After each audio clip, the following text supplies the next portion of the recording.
Bismillahirrahmanirrahim. Assalamualaikum warahmatullahi wabarakatuh. Innal hamdalillah hamdan katsiran kama amar, hamdan yuwafi ni'amahu wa yukafi'u mazidah. Ya Rabbana lakal hamdu kama yanbaghi li jalali wajhikal karim wa li 'azimi sultanik. Allahumma salli ala habibana wa nabiyyina sayyidina Muhammad sallallahu alaihi wasallam wa ala alihi wa ashabihi wa man tabi'ahum bi ihsanin ila yaumiddin. Faqala ta'ala fi kitabil karim wa wasdaqul qailin, a'udzu billahi minasyaitonir rajim. Ya ayyuhalladzina amanu taqullaha wal tanzur nafsum ma qaddamat lighad wattaqullaha innallaha khabirum bima ta'malun. Alhamdulillah, kita berjumpa lagi dalam kajian tentang salat. Hari ini topik atau tema yang ingin saya sampaikan adalah salat berjamaah. Kita akan kilas balik sejarah kapan salat ini mulai diwajibkan. Kurang lebih pada peristiwa Isra dan Mi'raj, dan itu terjadi kurang lebih 2 tahun sebelum hijrahnya Nabi dari kota suci Makkah ke kota Madinah. Tetapi sebelum itu sebetulnya salat adalah amalan para anbiya dan para rasul Allah, dan ini bentuk penghambaan yang nyata, ya. Dia merupakan amal yang diwajibkan sebagai contoh nyata bahwa seorang itu menghambakan diri kepada Allah melalui ibadah ritual, itu salat. Nah, para hadirin sekalian, para pemirsa sekalian, salat ini menjadi sangat penting karena dia tadi merupakan bentuk simbol, ya, ketaatan kepada Allah Subhanahu wa taala. Dan di dalam Islam kemudian karena salah satu tujuan dari diturunkannya Islam itu adalah untuk kehidupan bersama, kehidupan bermasyarakat, kehidupan yang saling tolong menolong, maka miniatur itu harus tampak dalam syariat Islam. Oleh karena itu, meskipun hukum sholat berjamaah menurut jumhur adalah bukan wajib ain, ya, sebagian ada yang menyatakan ya fardu kifayah, dan sebagian menyatakan sebagai sunnah muakkadah. Memang tidak sampai ada yang menyatakan fardu ain, tapi setidaknya adalah bahwa sholat berjamaah ini sangat ditekankan oleh Rasulullah Muhammad sallallahu alaihi wasallam. Karena apa? Karena sholat berjamaah ini memiliki banyak keutamaan, memiliki banyak kelebihan, memiliki banyak keuntungan bagi mereka yang melakukannya. Apa saja itu? Misalnya, yang pertama, ini sudah sangat diketahui oleh rata-rata di antara kita. Apa itu?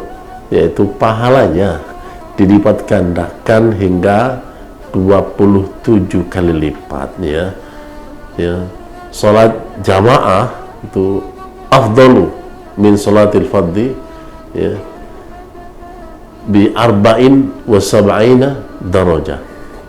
Salat jamaah itu artinya kalau berjamaah itu berarti ada imam dan ada makmum, ya, minimal 2 orang itu, ada imamnya, ada makmumnya. Itu pahalanya dilipat gandakan sampai 27 kali lipat. Luar biasa. Artinya apa? Allah menghargai salat berjamaah itu begitu rupa, sampai bukan 2 kali, bukan 3 kali, tapi 27 kali lipat. Walaupun nanti dalam makna yang lebih bisa jadi lebih besar dari itu, karena bilang 27 itu bisa jadi menggambarkan pahala yang sangat banyak, ya. Yang kedua, bahkan sholat berjamaah itu menjadi indikasi bahwa orang itu terbebas dari sifat kemunafikan dan terbebas dari api neraka. Dan itu terbukti bahwa dia mau datang ke masjid, ya, walaupun mungkin situasinya katakanlah sedang musim dingin atau mungkin hujan dan sebagainya, dia mau datang, berarti dia merupakan orang yang terindikasi bebas dari sifat kemunafikan. Dan biasanya ini bagi para jamaah haji, ya, ini ada namanya ritual arbainan, itu sholat selama ya 40 kali waktu, ya, tanpa putus. Kalau ini disebutkan arba'ina yauman, berarti 40 hari tanpa putus dia jamaah terus, insya Allah indikasi bahwa dia orang itu terbebas dari sifat-sifat kemunafikan, ya. Bara'atun minan nar wa bara'atun minallah, itu sholat berjamaah, ya. Kemudian bahkan dikatakan bisa masuk surga tanpa hisab, ya. Man sholal bardain fil jamaah, ya, sholat bardain secara berjamaah. Lalu pertanyaan kita, itu sholat bardain, sholat di waktu yang sangat dingin, ya, diantaranya adalah ini para ulama menafsirkan yaitu sholat subuh dan juga sholat isya. Dalam kondisi berjamaah maka pelakunya diganjar dengan masuk surga tanpa hisab. Luar biasa. Itu adalah hikmah dari sholat berjamaah, ya. Bahkan di hadis yang lain dijelaskan bahwa sholat berjamaah itu pahalanya, ya, lebih baik daripada dunia seisinya, ya. Sholatul jamaah, ya, itu wahiyya khairun. Pertama, rahmatun, tentu, ya, rahmat dari Allah. Pelakunya itu mendapatkan rahmat dari Allah, dimudahkan oleh Allah, dan itu merupakan pertanda bahwa dirinya rela untuk bersusah payah mendapatkan sholat berjamaah itu, maka Allah berhak memberikan kodanya pahala, yaitu khairun minad dunya wa ma fiha. Nah, begitu. Itu luar biasa, ya, sholat itu.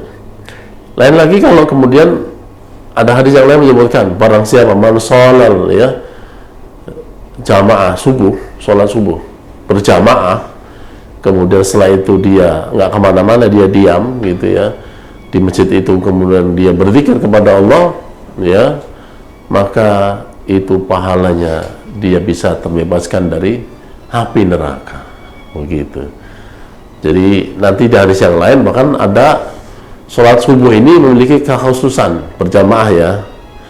Man sholal fajr fi jamaatin thumma qa'ada wa yadhkurullaha ta'ala hatta tatlu asyams, ya, summa sholli raka'atain kanat lahu, ya, kahajatin, ya, wa umratan taman. Siapa yang dengan sengaja sholat subuh secara berjamaah, ya, kemudian setelah itu dia tetap di tempat itu untuk melakukan zikrullah, zikir kepada Allah, dalam misalnya ada kajian pagi pada subuh sampai tuluknya matahari, sampai terbitnya matahari, kemudian dia sholat 2 rakaat, maka pahalanya ini, ya, itu seperti melaksanakan haji dan umrah secara sempurna.